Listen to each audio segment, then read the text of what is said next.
Cinema director பேர் என்ன, ரஞ்சித் போன்றவர்கள் பேசிட்டு இருக்காங்க. தமிழக காவல்துறை உடனடியாக நடவடிக்கை எடுக்கும்.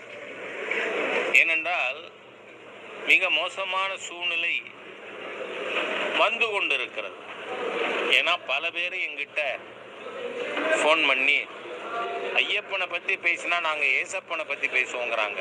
தப்பு. நாம் அதை ஏற்றுக்கலை. ஏன்னா மத மோதல்களை ஏற்படுத்த சில தீய சக்திகள், இதுக்கு பின்னாடி கிறிஸ்தவ மத தலைவர்கள் இருக்க மாட்டாங்க. நிச்சயமா மத நம்பிக்கை இருக்கிறவங்க, இது எல்லாமே ஃப்ராடுலண்ட் எலிமெண்ட்ஸ். அந்த மாதிரி அவங்க நடவடிக்கை மேற்கொண்டிருக்காங்க உடனடியாக. ஏன்னா ஒரு கஸ்தூரியை பிடிக்கிறதுக்கு 2 ஸ்பெஷல் படையா எனக்கு தெரியல, போட்டவங்க தானே இந்த அரசாங்கம்.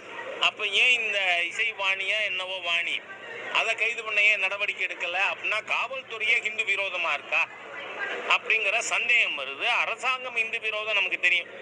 ஏன்னா இந்த மாநிலத்தினுடைய துணை முதலமைச்சர் சனாதன ஹிந்து மதத்தை டெங்கு கொசு மாதிரியா, மலேரியா கொசு மாதிரியா அழிக்கணும்னு பேசின ஒரு ஹிந்து விரோதி தான்.